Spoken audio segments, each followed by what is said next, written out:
Assalamu alaikum class. Today we are here with the chapter number 1 of unit 3, that is matter and materials. So class, first we will define forces. जब हम किसी चीज़ को हमने कोई object कोई भी चीज़ move करनी होती है तो हम एक फोर्स लगाते हैं जिसकी वजह से वो चीज़ मूव होती है, या वो पुश होती है या वो पुल होती है. Force can also help us to move a car or to move a static ball. Force can bring even two clouds together. Force is a push or pull that causes an object to move. Force हम लगाते हैं जब हमने कोई object को push करना होता है या पुल करना होता है, तो जो हम जोर लगाते हैं जिससे हेल्प होता है वो ऑब्जेक्ट मूव होने में, उनको हम फोर्सेस कहते हैं. आगे हम डिटेल में पढ़ते हैं. सबसे पहले हमारे पास होता है पुश. जैसे कि आप लोगों को मैंने अभी बताया है कि एवरी डे हम अपने रोज़मर्रा के जितने भी काम होते हैं उसमें हमारी फोर्स लग रही होती है. जैसे कि अभी मैं बोल रही हूँ या आप लोग अभी ये राइट डाउन करेंगे तो ये क्या हो रहा है, आप जब अपना होमवर्क करते हैं ये सारा हमारी फोर्स लग रही होती है एक काम करने में. जैसे राइट डाउन करने में फोर्स होती है, इसी तरह हमारे पास जो पहली फोर्स होती है वो होती है पुश.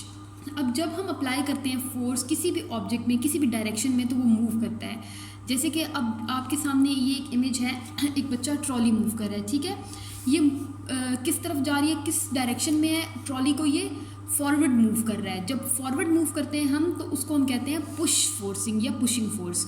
ठीक है, तो इसका जब हम उस पर हाथ रख के अपनी फोर्स लगाते हैं और ट्रॉली जो है वो फॉरवर्ड मूव हो रही है, इस वाली फोर्स को हम कहते हैं पुशिंग फोर्स या push force.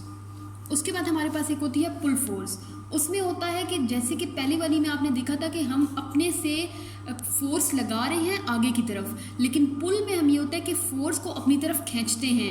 We pull things by applying force on them, यानी कि हम पुल कर रहे होते हैं थिंग्स जब हम फोर्स लगा रहे होते हैं उन पे. जैसे कि आप इस पिक्चर में देख सकते हैं कि एक बॉक्स है या ब्रिक है या ब्लॉक है, जो भी है, इसको एक बच्चा जो है वो अपनी तरफ खींच रहा है. ये फोर्स किस पे लगा रहा है, इस पे लगा रहा है अपनी तरफ पुल करने में.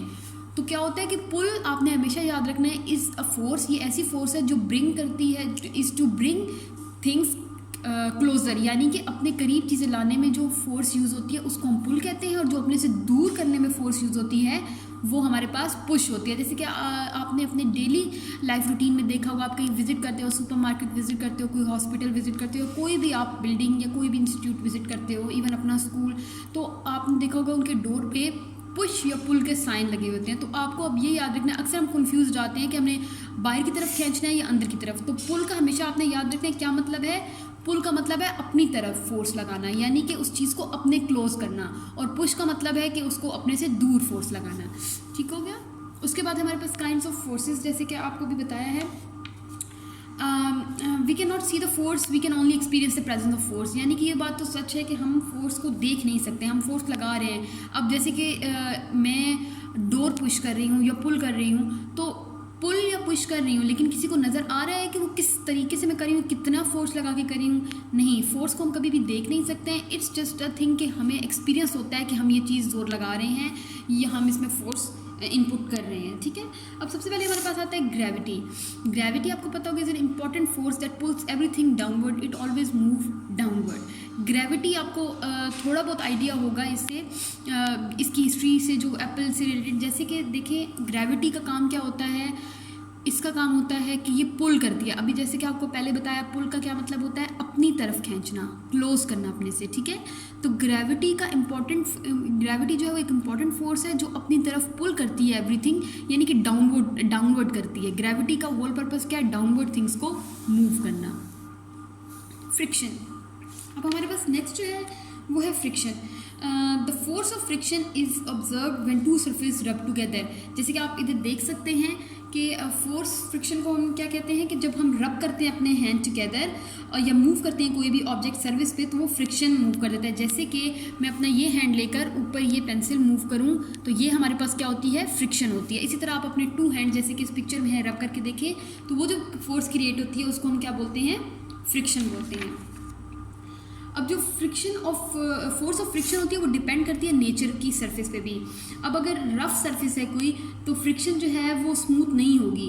अब जैसे कि कोई हमारे पास एक रोड होती है, वो बहुत प्लेन है, तो हमारे ऊपर जब एक कार या व्हीकल मूव करेगा उस रोड के ऊपर, तो फ्रिक्शन क्या होगी, स्मूथ होगी। लेकिन वही रोड अगर बहुत सही से बनी हुई नहीं है, बहुत वहाँ पे छोटे छोटे पत्थर इस तरह हैं, तो वो क्या होगा, फ्रिक्शन स्मूथ नहीं होगी। डिफरेंस होता है, सरफेस पे डिपेंड करता है।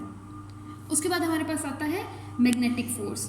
आपने कभी मैग्नेट से प्ले तो किया होगा, ज़ाहिर है एक मैग्नेट ऐसी चीज़ होती है कि बचपन में भी हम जब देखते हैं हमें वो अट्रैक्ट करती है कि कोई चीज़ किसी चीज़ के साथ एकदम से जाकर चिपक जाती है। तो इवन इस तरह के टॉयज़ भी मिलते हैं। तो हमारे पास ये होता है कि हर मैग्नेट के दो पोल्स होते हैं। एक को हम कहते हैं नॉर्थ पोल, जैसे कि इस पिक्चर में आप देख सकते हैं, और एक होता है हमारे पास साउथ पोल। अब क्या होता है कि मैग्नेट्स क्यों जो है वो सिर्फ अट्रैक्ट करते हैं फ्यू थिंग्स को, जैसे कि आपने देखा होगा सिर्फ वो आयरन या स्टील को अटैच होते हैं जाकर या अट्रैक्ट करते हैं। क्या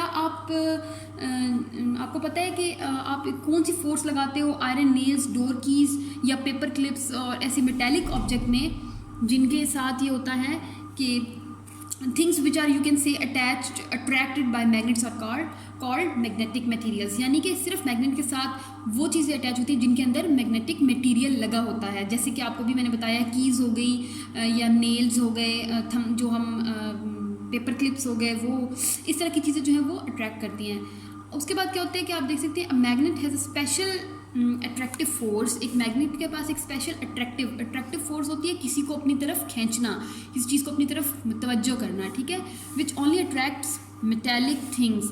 मैग्नेट एक ऐसी चीज़ है जिसके पास एक स्पेशल अट्रैक्टिव है, आप कह सकते हैं इसका एट्रीब्यूट है स्पेशल, कि वो अपनी तरफ थिंग्स को अट्रैक्ट करवाता है, सिर्फ उन थिंग्स को जिनके अंदर मेटेलिक थिंग्स होती हैं, और इस सब को हम क्या बोलते हैं, मैग्नेटिक फोर्स।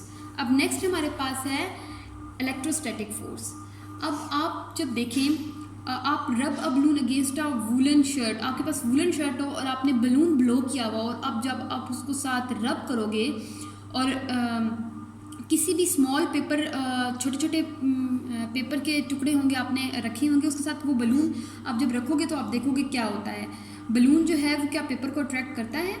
अब ये होता है कि जब रबिंग करते हैं हम बलून की, तो वो क्रिएट कर देता है चार्ज, बलून में चार्ज आ जाता है, लेट्स से नेगेटिव चार्ज, ठीक है।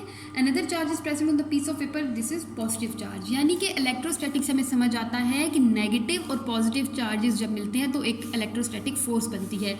जैसे कि आपको एग्जांपल दी, आपने घर में ये ट्राई करना है, आपने एक बलून लेना है, उसको ब्लो करना है, और उसको किसी भी वूलन शर्ट के साथ, इवन अपने आप हेयर के साथ भी कर सकते हो, आपने उसको कंटिन्यूस रब करना है काफ़ी दफ़ा, और जब रब कर लेंगे फिर आपने इस तरह के छोटे छोटे पेपर के टुकड़े लेकर उसके साथ बलून को रखना है। अब ये होता है कि जब आपने बलून रब किया तो बलून ने क्या चीज़ अडॉप्ट कर ली, एक नेगेटिव चार्ज, और जो पेपर के पीसेस थे उनके पास क्या था, पॉजिटिव चार्ज। तो जब पॉजिटिव और नेगेटिव जाकर आप इकट्ठे जोड़ते हो तो वो एक इलेक्ट्रोस्टैटिक फोर्स बन जाती है, क्योंकि ऑपोजिट चार्ज जो है वो अट्रैक्ट करता है ईच अदर को, और इस सारी फोर्स को हम कहते हैं इलेक्ट्रोस्टैटिक। उसके बाद हमारे पास आती है मस्कुलर फोर्स। अब जब हम अपनी हम एक एक्सरसाइज कह सकते हैं जब करते हैं तो उसको हम मस्कुलर फोर्स कहते हैं। अभी कभी आपने अब बहुत ज़्यादा भागो, मतलब फॉर एग्जांपल किसी रेस में आपने पार्टिसिपेट किया, या इवन आप स्कूल में आते हो, आज आपने बहुत ज़्यादा खेला, जब आप घर जाते हो तो आपको कभी कभी लेग्स में थोड़ी थोड़ी पेन हो रही होती है। ये क्यों हो रही होती है? इट इज़ बिकॉज हमारे जो मसल्स होते हैं वो टायर्ड हो जाते हैं, थक जाते हैं जब हमने बहुत ज़्यादा वर्कआउट किया उनके साथ, ठीक है।